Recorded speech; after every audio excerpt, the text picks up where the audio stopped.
Happy Monday, everybody. We are going into week 10 of the Charles Houston Writers Residential Scholar Program. I think it's been a couple weeks since I've actually introduced myself, so if you are just now tuning in or you've been tuning in for the last few weeks and have no idea on earth who I am, I'm sorry. My name is Ashley.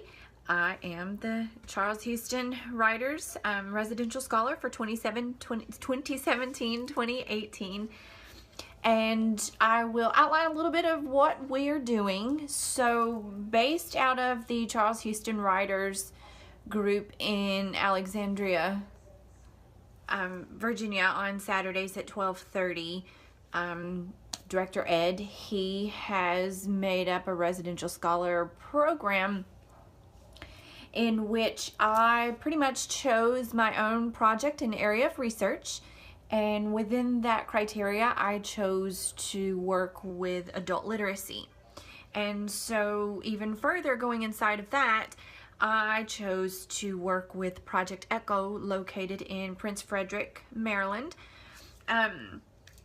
Project Echo is a 90-day residential transitional homeless shelter for those who just may not be able to afford housing or have lost their housing. They're not technically necessarily homeless or jobless, maybe some are, but for the majority they just need a place to kind of transition until they can get to the next stage in their life.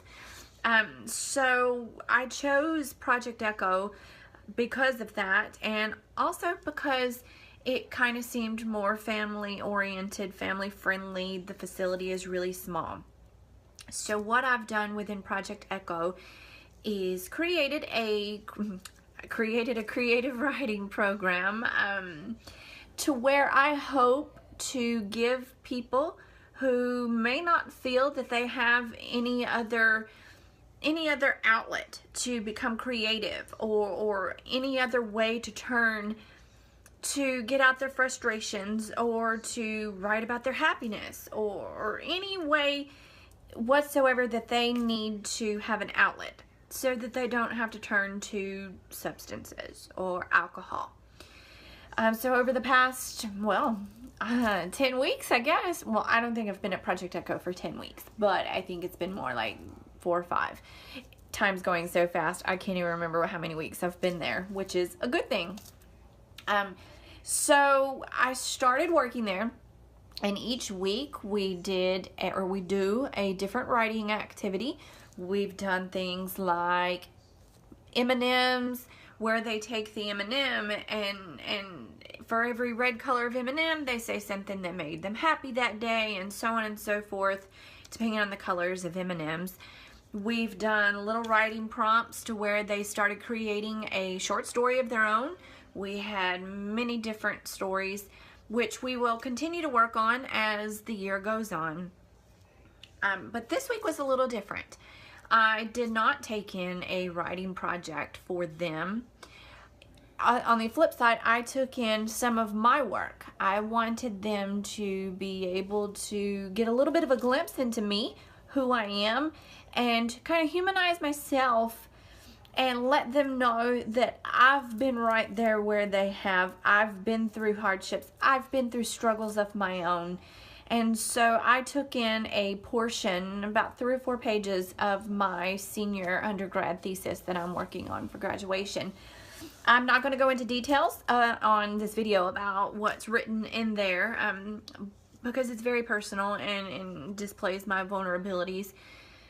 Some traumatic experiences, but I took it in and I let everyone read it, not only to humanize myself to them, but to also show them and to teach them that nobody is a perfect writer. Even if you're an award-winning novelist, your first draft, or as Anne Lamott would call it, your shitty first draft, is not going to be perfect at all. The goal is just to get your heart out, to get your words, get it all down on paper as it flows through you. And then once you've got it all down on paper, then you can go back later and you can change things, edit, proofread, and go through the different steps of the writing process after that. So yeah, I just wanted them to to understand that even experienced writers don't always have all the words spelled correctly, that they don't always have the best grammar, because I suck at grammar and I'm an English major. So none of us are perfect. It's just get your words out there. And so while everyone was reading my piece, I got lots of different comments, people, you know, saying, you know, gasping, saying, oh my gosh, I cannot believe that happened to you. Is this real? Is this your story? And yes, it is real. It was my story. But the best part of the night, when one of the residents who has been there from the beginning, I'm not going to, you know, name drop him right now because he may not appreciate that, but he is a poet of the center. He finally opened up to me. He's always been kind of shy a little bit throughout each of the weeks and kind of wanting to stick by himself and do his own thing, and he brought down one of his poetry books and allowed me to read it, and it's very moving, very beautiful.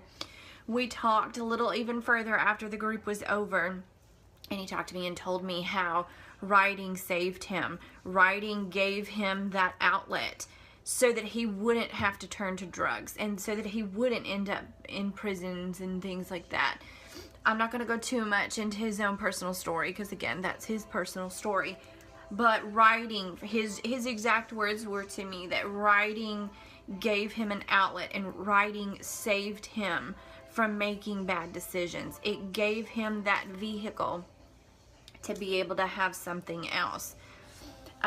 So I asked him if he would be willing to share his story, and he was ecstatic. He was super happy to do so. So next week we are going to hear his story. Well, maybe not on the video, but at Project Echo he will be talking about his story. And we just continued to connect, and I'm so excited. I'm so glad to know that I'm reaching people. That was the whole goal. Sometimes when you're working in these types of projects, you can go home sometimes at night wondering, is what I'm doing worthwhile? Is what I'm doing helping people? Am I really reaching people? I've even told Ed many times, I'm like, I don't feel like I'm even doing anything. I don't feel like I'm accomplishing anything. But this past Friday showed me that I'm wrong, and it takes perseverance. And so I'm really happy to be there. I'm really happy to be a presence. Even if I'm only reaching one person throughout the whole year, I'm reaching somebody. So come out, join me at Project Echo Friday nights at 5:30 in Prince Frederick, Maryland. Bye.